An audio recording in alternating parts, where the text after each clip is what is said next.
Bonsoir à tous, ravi de vous retrouver. Merci de nous rejoindre. Nous vous proposons ce soir une thématique d'actualité, en l'occurrence la vaccination. Un débat remis à l'ordre du jour suite à la pandémie de la Covid-19. Néanmoins, les avantages et les progrès réalisés grâce à ce geste médical ne sont plus à démontrer. La vaccination est clairement l'une des interventions de santé les plus efficaces et les plus rentables. Elle est sans nul doute une arme de prévention massive contre les grandes épidémies qui ont fauché des vies depuis la nuit des temps. Au cours des dernières décennies, elle a permis notamment l'éradication de la variole, un des plus grands triomphes de l'humanité. Les vaccins ont également réduit l'incidence mondiale de la polio, réduit les maladies et les infirmités, mais aussi la mort liée à la diphtérie, la coqueluche, la rougeole, le tétanos ou encore à certaines épidémies de méningite. Vous l'auriez compris, ce soir, on reviendra sur le calendrier vaccinal et son utilité, mais aussi l'importance de communiquer autour de cet acte médical. Pour en parler, j'ai le grand plaisir de recevoir ce soir professeur Smati Leila. Vous êtes pédiatre à l'hôpital de Boulourine. Vous êtes présidente du comité technique consultatif de vaccination. Bonsoir. Bonsoir. J'ai également l'énorme plaisir de recevoir professeur Boukari Rachida. Vous êtes pédiatre au CHU de Mustapha Bacha. Bonsoir. Bonsoir. Vous êtes également membre du comité technique consultatif de vaccination. J'ai également l'énorme plaisir de recevoir le professeur Nafti Selim. Vous êtes pneumophysiologue installé à votre compte. Bonsoir. Bonsoir. Merci d'avoir accepté mon invitation. Et j'ai également l'énorme plaisir de recevoir professeur Talim Ammar Hassiba. Vous êtes chef du département de bactériologie à l'IP, à l'Institut Pasteur d'Algérie. Bienvenue. Bonsoir et merci pour l'invitation. C'est moi qui vous remercie. Bienvenue à vous tous d'avoir accepté mon invitation pour venir sensibiliser autour de ce thème qui est aujourd'hui devenu un thème d'actualité. D'ailleurs, je l'inscris dans un contexte, celui de la Covid-19, qui a remis le débat sur la vaccination avec toutes les informations et la désinformation aussi qui a circulé et qui a touché les masses. Professeur Nafti, comment pensez-vous que la Covid-19 a-t-elle impacté notre culture vaccinale Vous allez me dire que les Algériens ont de tous les temps fait vacciner volontairement. Comment la Covid-19 a-t-elle impacté notre culture vaccinale ? Oui, très bonne question, parce que si la vaccination faisait partie de notre système de santé et était acceptée par la population, car elle visait une tranche de population très spéciale qui sont les enfants, et bien sûr les parents très fiévreux quand il s'agit de la santé de leurs enfants, adhéraient spontanément à ce calendrier de vaccination qui était appliqué et respecté vraiment. Et la couverture vaccinale était assez bonne en Algérie, ce qui a permis justement la régression de pas mal de maladies et bien sûr la diminution de leur prévalence et de leur incidence. Sauf que cette fois il s'agit d'un virus nouveau qui est apparu dans le paysage sanitaire de la planète et contre lequel on ne savait rien, et qui a surpris par son ampleur, par sa virulence, par le nombre de décès. Et bien sûr, l'alerte était donnée déjà par l'OMS, qui disait attention, c'est très grave. Quelque temps après, très vite, le vaccin a été mis sur le marché. Alors vous pensez quelle était bien sûr l'appréhension que les gens se posaient sur cette vaccination aussi vite réalisée. Et bien sûr les doutes, et bien sûr les débats qui se sont déroulés à ce moment-là, mettaient en doute la qualité de ce vaccin. Il n'y a pas de recul, il n'y a pas de ceci, il n'y a pas de cela, c'est dangereux, c'est un nouveau vaccin basé sur une nouvelle technique, celle de l'ARN messager, alors que l'autre était basé sur les protéines du virus. Bref, ça mettait en doute, bien sûr, et ça noircissait le tableau. Ce qui fait qu'il y avait beaucoup de réticences. Oui. Mais les réticences n'ont touché que le vaccin, selon vous, que le vaccin anti-Covid. Ah oui, tout à fait. Tout à fait. Les vaccins précédemment découverts étaient facilement acceptés parce que d'abord ils étaient développés selon un mode classique de développement des vaccins, avec bien sûr culture sur œufs, etc., etc. Oui. Maintenant, c'est un vaccin où on a manipulé, bien sûr, le noyau du virus. Et là, ça mettait en doute. Qu'est-ce que ça va donner ? Avec beaucoup d'écrits là-dessus, il va y avoir des cancers, il va y avoir des machins, il va y avoir ceci, cela. Et cette réticence s'est propagée plus vite que, bien sûr, le développement du vaccin. Ce qui fait qu'il y a eu des réticences et même des oppositions. Oui. Et ces oppositions ont fait que, par exemple, dans notre pays, ça c'est ce que l'on regrette, il y a eu beaucoup de difficultés à l'avoir. Absolument. Comme on ne l'avait pas, d'abord, le taux de couverture était très faible, oui. Aggravé par la réticence de la population, ce qui fait qu'on n'a pas atteint les objectifs fixés par une campagne de vaccination. Alors, à écouter le professeur Nafti, on comprend finalement que les réticences à la vaccination n'ont touché que le vaccin anti-Covid. Donc finalement, la vaccination routinière, j'ai envie de dire... on voit toujours de l'adhésion finalement, les Algériens adhèrent. Est-ce qu'on pense aujourd'hui à entretenir ce rapport de confiance justement qu'on a avec la population? Est-ce qu'on communique suffisamment autour de la vaccination, professeur Smati? Eh bien, on est réunis aujourd'hui pour en parler grâce à vous, grâce à de nombreuses situations. Il faut en parler parce que c'est toujours un sujet d'actualité. Autant l'hésitation concernant la vaccination Covid peut s'expliquer par la maladie nouvelle, la nouveauté du vaccin, autant apporter la preuve de l'efficacité des vaccins, du calendrier national qui concerne les enfants. Il n'y a plus de preuves à apporter de leur efficacité. L'adhésion des parents, elle est là. C'est à nous à nouveau, à chaque fois, de rassurer, de voir quelles sont les craintes, en quoi Covid est intervenu pour que certains enfants n'aient pas eu leur vaccination à temps, pour rappeler qu'on peut tout le temps rattraper le calendrier de vaccination et que le sujet est plus d'actualité parce que les maladies qui sont inscrites au niveau mondial, pour être éradiquées, éliminées ou contrôlées selon les maladies, à 3 types d'appellations, elles sont non seulement là pour les plus anciennes, c'est-à-dire la tuberculose, la polio, le tétanos, mais il y a un élargissement vers d'autres maladies pour témoigner de l'intérêt de la vaccination pour laquelle les parents sont là et ils attendent que le vaccin soit là et à nous à leur donner l'information et c'est une occasion que nous avons aujourd'hui grâce à vous pour remettre un petit peu les questions à l'ordre du jour. Pour la piqûre de rappel, pour rester dans le vaccin, absolument. Professeur Boukhari, justement sur la même question, est-ce que vous pensez aujourd'hui qu'on prend le temps d'expliquer aux gens l'importance du geste de la vaccination, parce qu'on a l'impression que ça s'est banalisé. La génération d'aujourd'hui peut-être ne connaît pas que la rougeole, par exemple, ou que des maladies comme la diphtérie peuvent être mortelles. On ne sait pas que ce sont des tueuses. Oui, absolument. On peut considérer que la perception des parents actuellement, on va parler des jeunes parents, parce qu'on parle de jeunes enfants, la perception des parents actuels n'est pas celle des parents des années, on va dire, 70, 80, 90.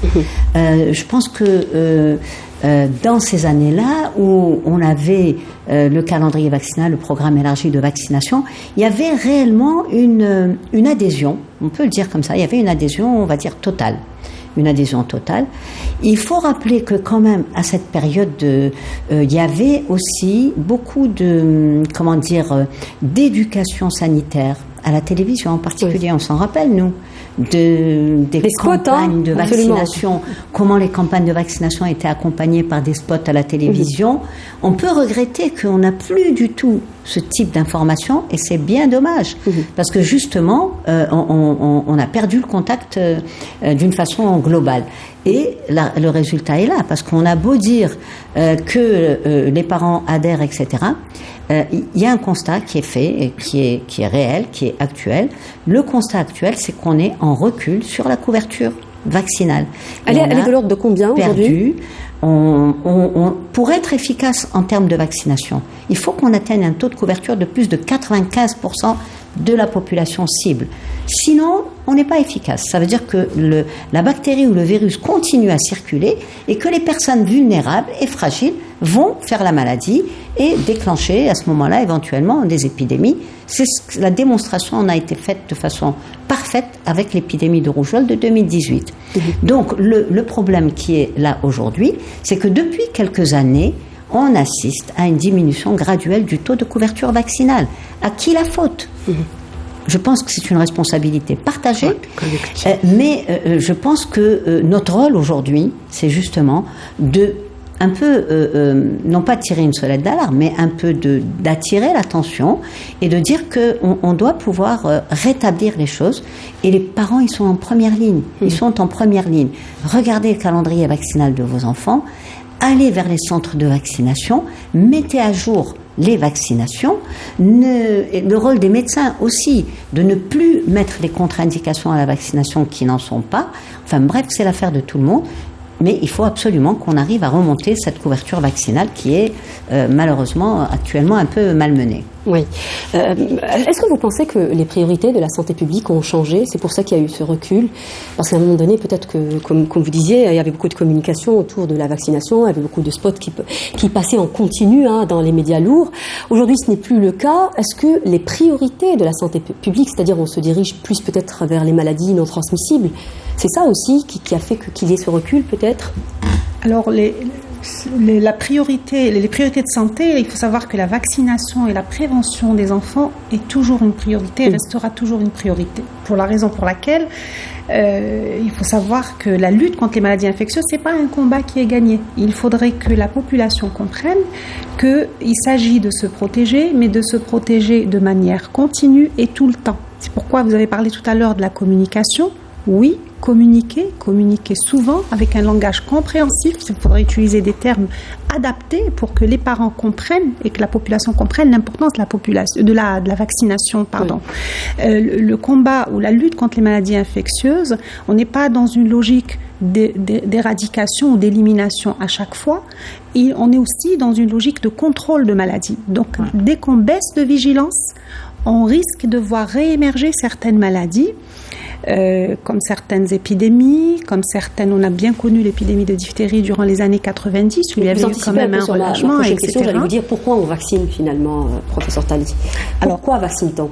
Alors, il faut d'abord rappeler à la population que le vaccin, c'est un produit pharmaceutique qui est destiné à des sujets sains pour éviter qu'ils ne tombent malades. Donc on vaccine pour prévenir, d'abord pour protéger l'individu, mais également et surtout pour protéger la collectivité. Parce qu'il y a la protection, la prévention directe, la prévention indirecte. Ça, c'est quand même très important. Nous avons une responsabilité, j'allais dire presque morale, envers la population si on refuse de vacciner ses enfants ou parfois de se faire vacciner soi-même par rapport aux personnes qui sont plus fragiles. Mais ce qu'il faudrait surtout, la chose sur laquelle il faudrait insister, c'est c'est quelque chose qui est parti pour durer, cette prévention. Dès qu'on baisse de vigilance, encore une fois je le dis, on risque de voir réémerger certaines maladies qu'on croyait gagner jusque-là. Absolument. Et la preuve concrète, et je dirais peut-être l'une des leçons positives de la Covid, c'est que l'humanité, ou peut-être les générations actuelles, actuellement, nous n'avons jamais vécu de pandémie. Donc du coup, on pensait qu'on était venu à bout des épidémies. Et là, c'est presque autant de risques que d'antigènes vaccinales, j'allais dire. Vous êtes en train de dire que c'est une urgence médicale, la vaccination aujourd'hui, c'est-à-dire si on ne vaccine pas, on risque réellement de revoir des pandémies. La vaccination en soi est une priorité de santé. Voilà. Oui. Je vais vous inviter, messieurs, dames, justement à regarder un reportage qui revient sur l'importance de la vaccination. C'est un reportage signé Semiraït Amar. Regardez. Vaccination, un acte préventif qui a contribué grandement à l'allongement de l'espérance de vie. L'Algérie a opté pour la vaccination dès les premières années de son indépendance. Un choix stratégique qui a porté ses fruits à nos jours avec l'éradication de plusieurs maladies mortelles. Les spécialistes sont unanimes, pour éviter le retour de ces pathologies, il est important de respecter un protocole médical. La nécessité de maintenir la cadence, c'est-à-dire maintenir le programme de vaccination, respecter le calendrier vaccinal pour éviter à ce que certaines infections pour lesquelles nous étions arrivés à avoir un contrôle, et donc on a réussi à contrôler la dissémination de ces infections pour éviter qu'elles ne ressurgissent. Au cours du XXe siècle, le monde a dû faire face à de véritables fléaux, tels que la diphtérie, le tétanos ou encore la poliomyélite. Grâce au travail de la recherche médicale, des calendriers vaccinaux ont été mis en place et des vaccins sont rendus obligatoires dès 1938 pour la diphtérie, 1940 pour le tétanos et 1963 pour la poliomyélite. Le programme élargi de vaccination était un grand acquis historique de l'Algérie, puisque la vaccination a été obligatoire en 1969. Mais un arrêté qui a été publié à l'époque. Et donc nous sommes pionniers en matière de vaccination à l'échelle mondiale. Et donc il est extrêmement important pour que ce programme vaccinal reste viable et reste très fort, qu'il soit actualisé, qu'il soit encore expliqué. Parce que la vaccination représente une redoutable défense sanitaire et une assurance vie pour l'humanité. Il est impératif de se faire vacciner et il est même possible de faire un rattrapage vaccinal. Pour cela, il suffit d'organiser des campagnes d'information et de sensibilisation pour que les parents vaccinent leurs enfants. Alors voir les échos, on se rend compte, pas uniquement à avoir les échos, mais on se rend compte quand même que votre génération, professeur Smati, vous et professeur Boukari et professeur Nafti, vous avez fait du bon boulot quand même sur la vaccination. Est-ce qu'on peut revenir en chiffres? Est-ce qu'on a aujourd'hui des données c'est-à-dire qui peuvent appuyer justement ce travail et les progrès justement qui ont été faits grâce à tout ce travail colossal qui a été fait grâce à vous et à toute l'équipe? Des données, c'est le donné des maladies, c'est-à-dire les progrès qui ont été réalisés grâce à la vaccination. Ce que l'Algérie a enregistré, l'éradication de la polio. Depuis 2016, l'Algérie a été déclarée par l'OMS libre de polio. Il y a eu, sur le plan de tétanos néonatal depuis février 2018, ça c'est un progrès qui est aussi réalisé. Et ce qu'il faut dire aux gens, c'est que l'exemple de la variole que vous avez cité tout à l'heure, c'est le plus bel exemple. Absolument. Et c'est l'espoir qui nourrit un petit peu les travaux de tout le monde pour dire si ça s'est produit, ça peut se reproduire et que nous sommes tous liés. Donc il y a des progrès. Maintenant, vous disiez ce n'est plus une priorité. C'est pas une priorité. C'est une priorité, mais il y a d'autres sujets aussi de santé qui sont préoccupants parce que nous sommes en transition épidémiologique, mais les infections sont là. Et si on ne contrôle pas toutes ces maladies, maintenant, les gens ne meurent plus de rougeole, sauf quand il y a une épidémie parce que le taux de vaccination a baissé. On a des vaccins qui sont très efficaces, donc il faut les utiliser. Et si on a eu 2 doses de vaccins anti-rougeoleux dans sa vie, eh ben on ne fera pas la maladie. Et si chaque individu qui vit dans une collectivité est protégé, même s'il y a un virus qui est introduit de quelque manière que ce soit, sa transmission dans la communauté va être gênée et donc il n'y aura pas d'épidémie. Alors le but, c'est déjà de diminuer les épidémies et graduellement de diminuer les cas, et ces cas-là, on les enregistre régulièrement. Le nombre de cas qui sont enregistrés pour les maladies à prévention vaccinale sont en train de baisser, ce qui est le reflet des résultats de la vaccination. Et au lieu de parler de nombre de cas qui ne représenteraient rien pour un grand public, ce qu'il faut dire, c'est que cette vaccination, pour l'instant, elle est toujours là. Elle est là parce que les virus, les bactéries sont encore présents et qu'on est tous liés et qu'il faut continuer à faire ça. Et si on veut avoir des résultats, c'est 95% de personnes dans une communauté qui doivent être protégées. C'est ça qu'on doit dire aux gens. Et qu'il n'est jamais trop tard pour faire ces vaccins. Oui, professeur Boukari, le calendrier vaccinal a été réactualisé en 2018. Pourquoi ? C'est une chose tout à fait normale parce qu'un calendrier vaccinal, c'est le reflet des besoins en fonction de la situation d'un pays. Je m'explique. Ça veut dire que vous savez que normalement, bien sûr, il y a un point important qui s'appelle la surveillance épidémiologique. Ça veut dire qu'il y a des instances, et en particulier l'Institut national de santé publique, le ministère de la Santé, qui surveillent l'évolution des maladies. Et en fonction de l'évolution de ces maladies, va se poser le problème d'introduire ou de modifier un calendrier vaccinal pour répondre à cette situation-là. Donc en 2018, le calendrier a changé. Pourquoi ? D'abord, les vaccins qui étaient déjà présents et qui continuent à être faits ont été faits plus tôt. Parce qu'on s'est rendu compte que le risque d'attraper la maladie, le pic d'incidence de la maladie, pouvait être précoce. Donc, si on décide de vacciner seulement à 3 mois ou à 4 mois, on peut arriver trop tard par rapport à des maladies sévères et graves comme des infections invasives, etc. Donc ça a été le premier point. On a modifié en termes de timing. Les gens étaient tous habitués à 3 mois, 4 mois, 5 mois et 18 mois. Et là, on a changé, on a rapproché la première dose à 2 mois. Mais ce qui a été plus important, c'était d'introduire des nouveaux vaccins parce qu'il y avait un besoin. Et ces nouveaux vaccins, ça a été essentiellement le vaccin contre les infections à pneumocoque. C'était responsable de méningite et d'infections sévères comme les septicémies, et ça avait une mortalité importante parce qu'on sait que les infections, les pneumonies restent chez nous la première cause de mortalité infantile. Donc il fallait absolument compléter cela par ce vaccin. Et puis on a introduit la vaccination, la deuxième dose de la vaccination contre la rougeole, une dose et la deuxième dose également, enfin 2 doses contre la vaccination contre la rougeole. Bref, on ne fait pas des changements du programme élargi de vaccination de façon fantaisiste. On les fait pour répondre à un besoin, à une situation épidémiologique, et ensuite on est tenu de mesurer vraiment ce qu'a apporté cette vaccination en termes de nombre de cas de la maladie, recul de la mortalité infantile, etc. Donc on introduit des vaccins et parallèlement on surveille et on mesure l'impact de la vaccination. Est-ce qu'on peut rappeler justement les maladies aujourd'hui, c'est-à-dire les objectifs de ce calendrier vaccinal, les maladies contre lesquelles on vaccine? Il y a plusieurs rappels naturellement sur 13 ans à peu près, après il y a encore des rappels. Est-ce qu'on peut les rappeler, parce que ça c'est important aussi? Oui, on doit juste rappeler que le programme élargi de vaccination, c'est pas le programme seulement, c'est pas les enfants de 0 à 2 ans. Oui, c'est la cible prioritaire. D'accord ?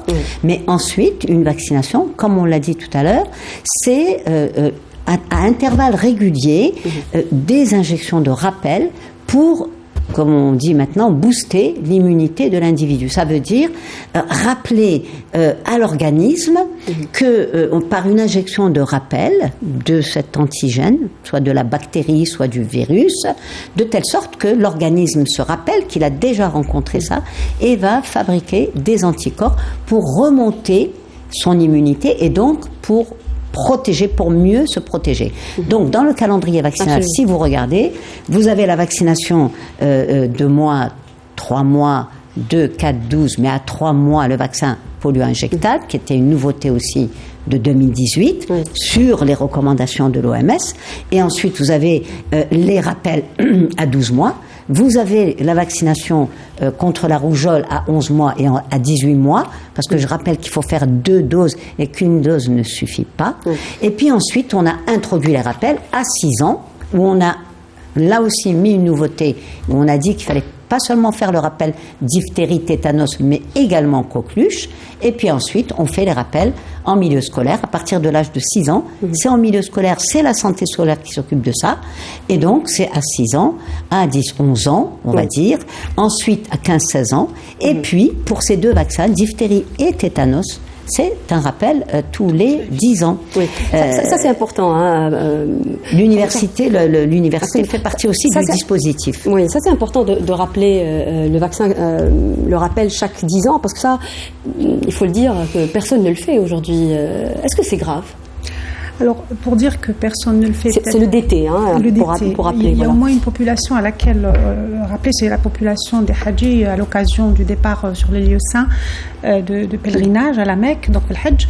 Ils bénéficient quand même de ce rappel-là, il y a une vérification, mais c'est vrai qu'il n'y a pas suffisamment de communication autour de cela, c'est-à-dire qu'on s'occupe beaucoup on insiste en termes de communication, en tout cas ça c'est mon avis, pour l'enfant scolarisé, le jeune enfant on va dire, mais pas assez pour le sujet âgé. Parce que chez le sujet âgé, il y a quand même une baisse de l'immunité, il y a des rappels à faire, c'est important. Et d'ailleurs souvent, pour les personnes qui ont des petits incidents, quand ils se blessent avec un couteau ou un clou rouillé, la première des choses qu'on pose comme question, êtes-vous à jour dans votre carnet de vaccination ? Absolument, l'antitétanique. Voilà. Peut-être qu'il y aurait un effort à faire dans ce sens-là pour peut-être réfléchir à une communication un peu plus orientée vers la nécessité de faire ces rappels-là et surtout l'intérêt de faire ces rappels-là. Alors on parle aujourd'hui de l'éradication, vous en avez parlé tout à l'heure, professeur Smati, de la polio, du tétanos, c'est ça, corrigez-moi si je dis des bêtises, et les objectifs sont surtout la diphtérie, la coqueluche, c'est ça ? Aujourd'hui, quels sont les objectifs de ce calendrier, c'est-à-dire la cible ? Alors on a parlé pendant longtemps de la polio et du tétanos. Aujourd'hui, pour la coqueluche et la diphtérie, je pose cette question parce que la diphtérie aussi, en 2018, il y avait une résurgence de cette maladie. Alors pour chaque individu, tous les vaccins qui sont dans le calendrier contre les 11 maladies sont une priorité. Oui. Après, au-delà de l'individu, pour la communauté, toutes les personnes cibles dans l'âge de la vaccination, comme a dit Mme Boukari, c'est choisi en fonction d'une épidémiologie, en fonction d'une possibilité de vacciner. Pourquoi la santé scolaire chez nous? Parce que c'est un système de santé qui est très bien structuré.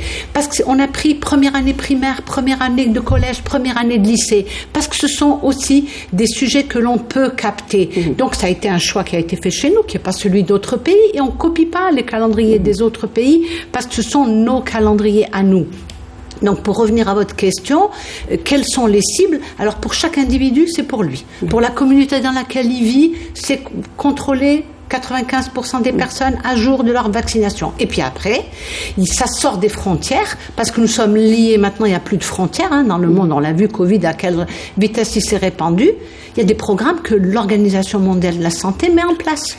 Et dans ces programmes-là, il y a la polio. Ça, c'est la prochaine maladie qui va être éradiquée si les objectifs vont être atteints. C'est l'élimination du tétanos néonatal. C'est très facile à éliminer. Pourquoi il faut vacciner toute la vie? Parce qu'on a besoin de rappeler toutes ces vaccinations. La coqueluche, c'est le contrôle de la maladie. C'est pas une maladie qu'on va éradiquer ou éliminer. Donc, ce sont ces points-là qu'il faut expliquer. Je vous dis, les hépatites sont rentrées actuellement dans le nouveau calendrier 2030 pour lequel on a un vaccin, mais pour lequel on doit évaluer aussi qui se fait vacciner. Et ça, c'est un vaccin qui sort de la pédiatrie et qui touche d'autres personnes. Donc voilà, les objectifs, ce sont des objectifs en fonction de chaque maladie, au niveau du pays et au niveau planétaire, parce que nous sommes liés. Absolument, ça c'est très important ce que vous dites, parce que dire par exemple, est-ce qu'aujourd'hui il est utile de vacciner contre des maladies qui ont pratiquement disparu, comme la polio?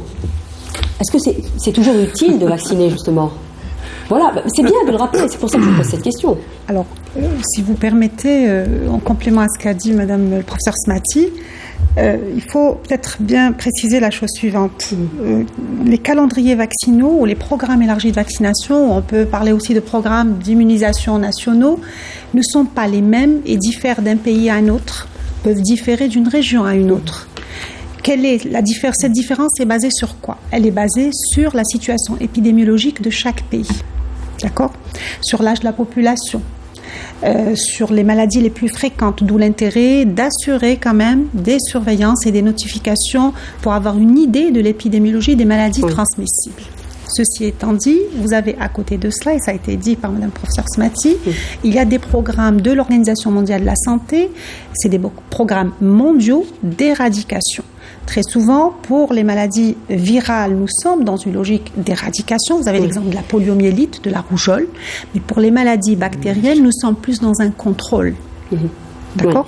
Donc, voilà un peu ce qu'il faudrait plutôt, le schéma qui est dessiné à travers le choix d'un calendrier vaccinal. Absolument. Alors, vous en avez touché un mot tout à l'heure pour parler peut-être de l'indication justement de ces vaccins, c'est-à-dire ça touche, je parle de la vaccination routinière, ça touche les enfants à partir de la naissance jusqu'à, on va dire, l'adolescence à peu près. Est-ce qu'il y a des contre-indications, professeur Nafti? Est-ce qu'il y a des gens qu'on ne peut pas vacciner, par exemple les immunodéprimés ou des personnes qui portent des maladies particulières? Justement, le but de la vaccination, c'est de fournir une immunité à la personne qui est immunodéprimée. Donc, il y a on peut vacciner tout le monde? On peut vacciner tout le monde. La contre-indication majeure de la vaccination, c'est bien sûr un état aigu, etc., une maladie qui, à cause de l'injection, peut provoquer quelques réactions indésirables et même parfois mortelles. Mais en général, le but et l'objectif de la vaccination, c'est de fournir une immunité par cette injection à l'individu qui la prend. Et à travers lui-même, on couvre aussi, on protège son entourage. Donc il est impératif que les sujets à risque, ce sont les sujets, bien sûr, pourquoi âgés? Parce qu'à partir d'un certain âge, comme l'ont dit les collègues ici présents, c'est leur immunité baisse avec c'est physiologique, c'est l'état physiologique. Donc on essaie de renforcer... Je parle des enfants, professeur Nafti. Des enfants, pardon. Oui, les enfants, ça c'est une autre paire de manches. Là, il faut des rappels, comme l'ont dit mes consoeurs précédemment, parce que l'immunité n'est pas constante, elle ne reste pas constante dans l'organisme d'un sujet.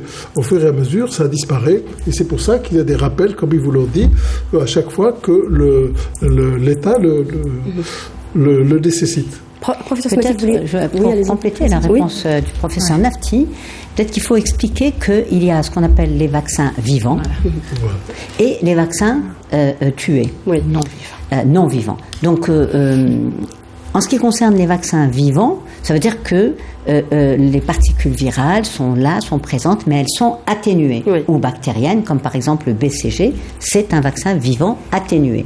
Et donc il est atténué, il ne peut pas être responsable d'une maladie, mais il va susciter la réponse anticorps, la réponse immunitaire.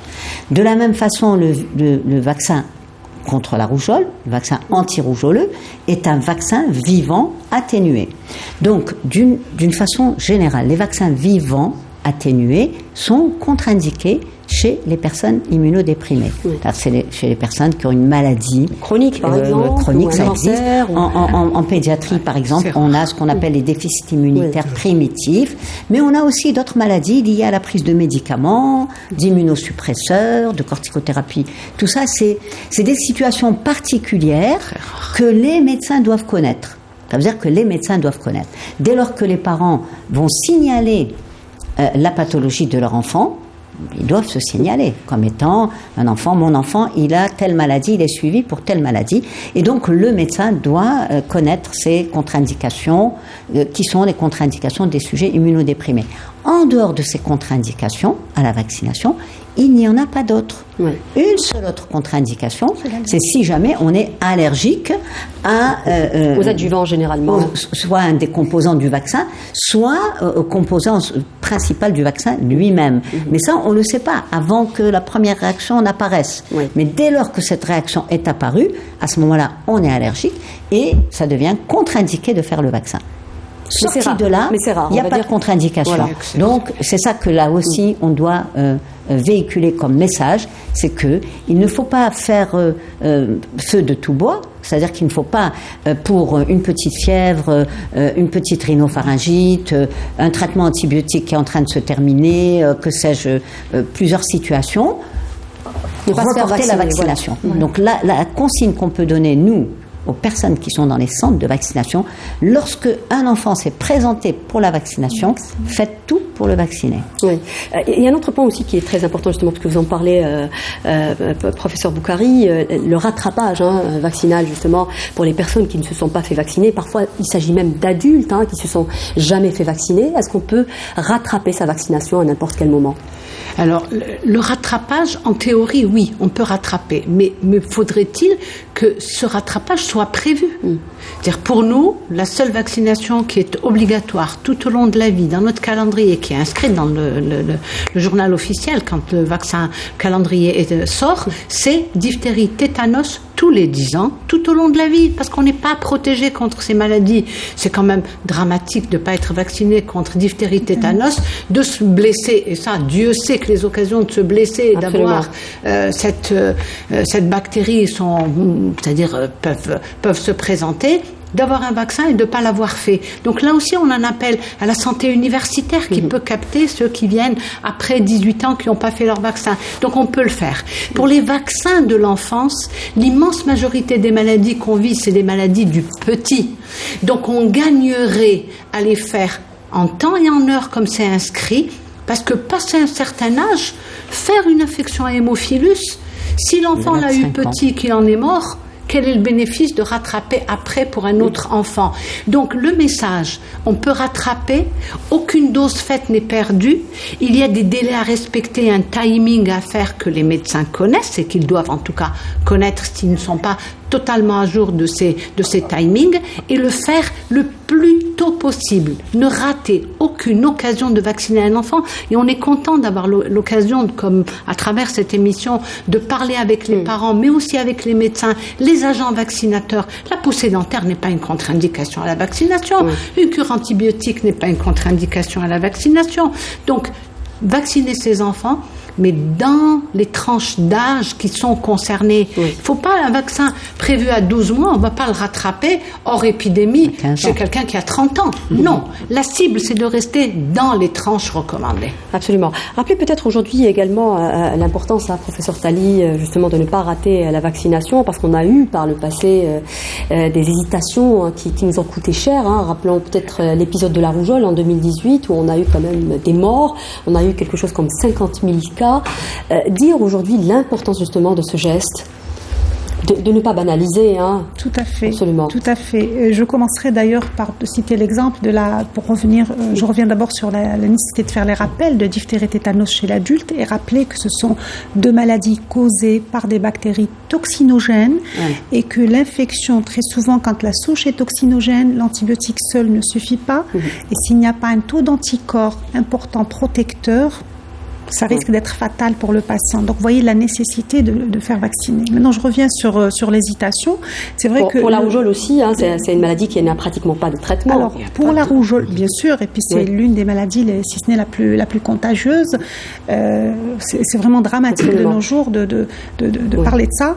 Mais ce qu'il faudrait savoir, c'est que par rapport à l'hésitation vaccinale, c'est vrai que la communication, c'est là où l'information et la communication trouvent là, c'était au moment, son importance. Au moment où on est passé au nouveau calendrier vaccinal. Voilà. C'est pour ça qu'il y avait... Vous savez, le changement, parce qu'on est resté pendant très longtemps sur un calendrier qui, j'allais dire, passez-moi l'expression, qui a été peut-être victime de son succès, où on a oublié, n'est-ce pas, qu'on n'était pas à l'abri de certaines infections.